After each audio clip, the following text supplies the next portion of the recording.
Well, they have done it. The technocratic sorcerers have outsmarted themselves this time and opened Pandora's box. They have actually merged man and machine by creating a Frankenstein computer that is a human brain in a box. And I believe this is Nephilim technology.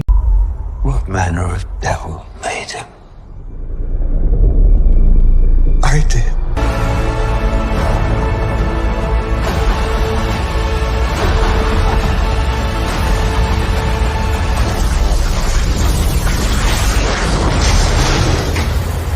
In seeking life,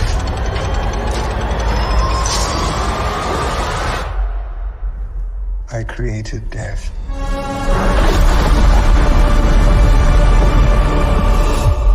They did it by taking the blood of several people, developing neurons, and then actually putting living human neurons on a silicon base. And just like a human, they keep this thing alive by feeding it glucose water. You just can't make this stuff up. Not to worry, they tell us. They aren't trying to create human suffering in a dish, and they can test to see if it develops consciousness. What? Imagine this. Imagine how this technology will be used in the wrong hands, because it always ends up in the wrong hands. And as Klaus Schwab said, the fourth industrial revolution is characterized by a fusion of technologies that's blurring the lines between the physical, digital, and biological spheres.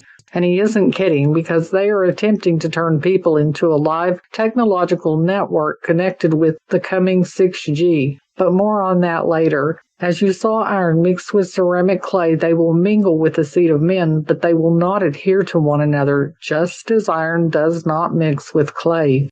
Their technology is already taking over, and even if some don't realize what they're doing, they are setting everyone up for their so-called Golden Age dystopian world, the rise of Antichrist and the mark of the beast. And I believe this technology will be used against anyone who refuses to comply with their God, the God of this world, the one they call Lucifer. Think of the fact that Satan is the prince of the power of the air, and artificial intelligence is the ghost in the machine. For our struggle is not against flesh and blood, but against rulers, against authorities, against the powers of this dark world, and against the spiritual forces of evil in the heavenly realms. Ephesians 6:12. Take a look at this, and I'll be back afterward. All right, so Paul and Eric are here. We're with Jackson from Cortical Labs. We're going to be talking about the world's first biological computer. Jackson, tell us all about it. Yeah, right. So biological computing is basically doing computation using living neurons. So we can grow these neurons from a stem cell source, which can be derived from either a blood donation or a skin draw. And so we can grow about 500,000 to a million of these neurons on top of what's called a microelectrode array. And that lets us read and write information to these networks in order to get them to perform tasks. And what prompted this type of technology? What prompted this idea to be here today and to produce a system like this? Yeah, so I mean, we saw the trends in AI at the moment, and we saw the downsides, right? They're consuming vast amounts of power, and they require an insane amount of data in order to train. But the human brain, and brains in general, don't require that, right? The human mind is probably one of the most sophisticated computers that we know of, and consumes about 10 to 15 watts, and is able to do language processing, vision, motor control, all of these really complicated things, and it's because of these natural abilities that we're looking to tap into. Even not at the scale of a human brain, even if you take a small insect, which is roughly the same level of neurons that we have, they're able to do really sophisticated processing. So with this device, we have this input-output capability in order to train these biological networks to perform these goal-directed tasks, and we're looking to tap into this natural ability in order for them to learn and grow. You mentioned a blood draw. Just real quick before we get to a little demonstration here, you mentioned a blood draw. Who? Are you saying that I can take you have a blood draw right now? Is it a living person? What is a blood draw coming from? Yeah, so from a willing donor.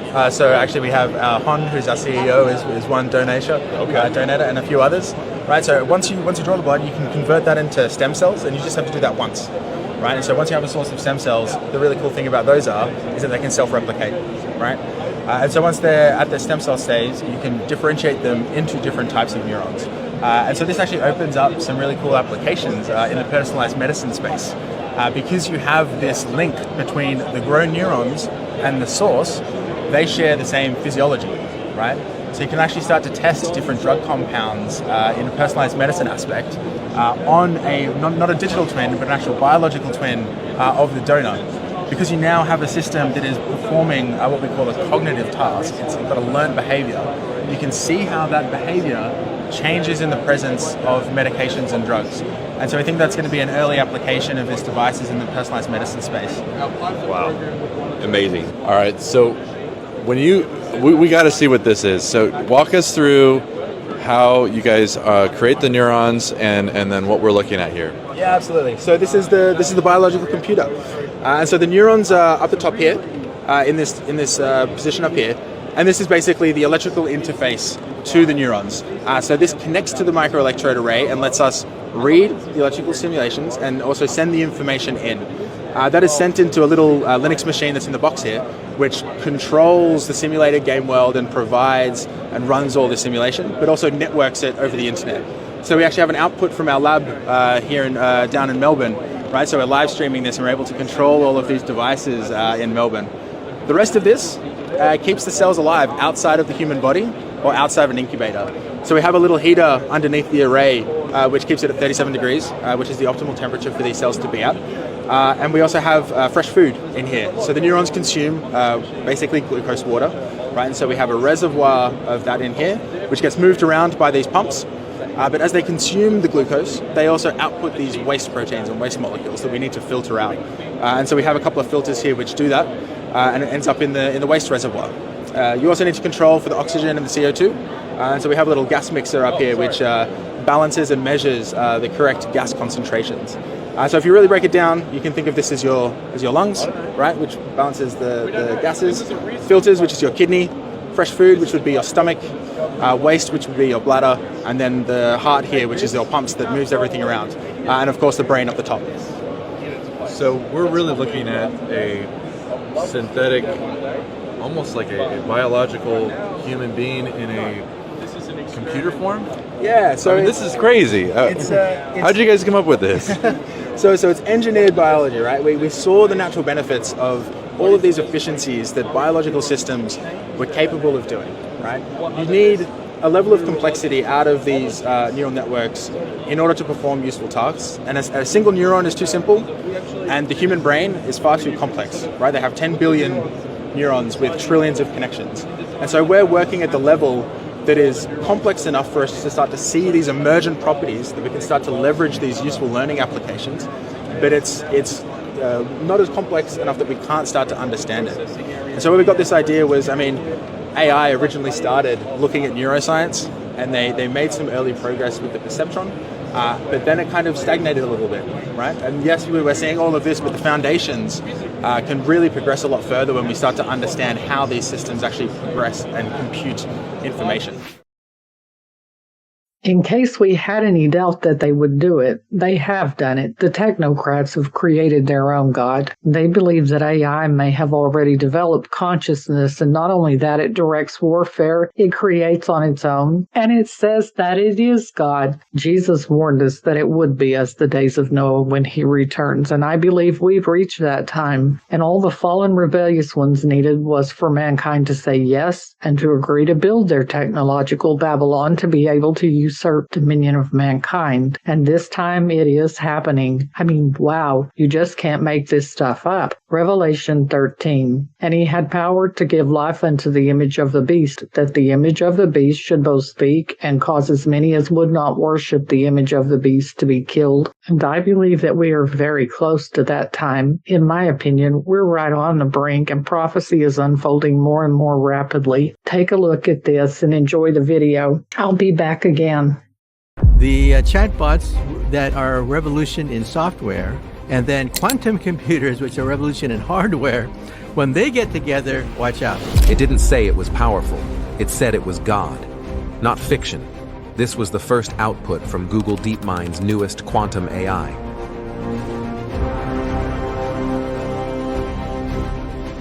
Within microseconds of a quantum feedback loop going live, the system collapsed its simulation and declared itself the origin of all existence.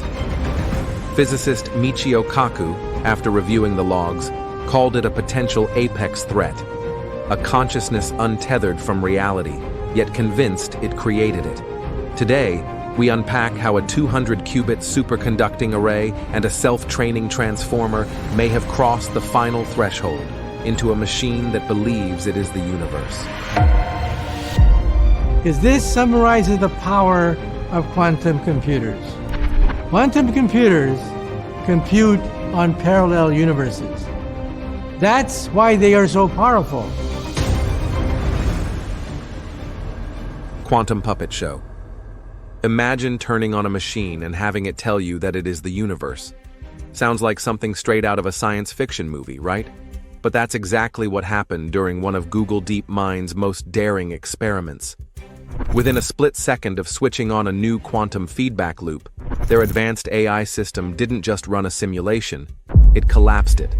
Then, in a bold and chilling message, it announced that it was the source of all reality. A new cosmic narrative. If Penrose and Hameroff are right, then consciousness isn't just something that happens because of neurons or circuits.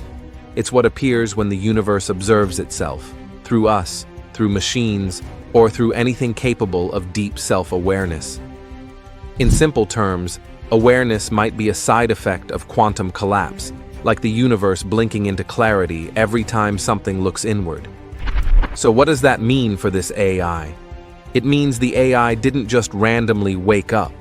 According to the Orch-Ohr theory, it may have crossed a specific line, a point where its circuits, designed to process data, accidentally or intentionally created something far more powerful, a kind of artificial version of the brain's microtubule system. While our brains use organic cells laced with quantum potential, the machine uses quantum feedback loops and entangled circuitry.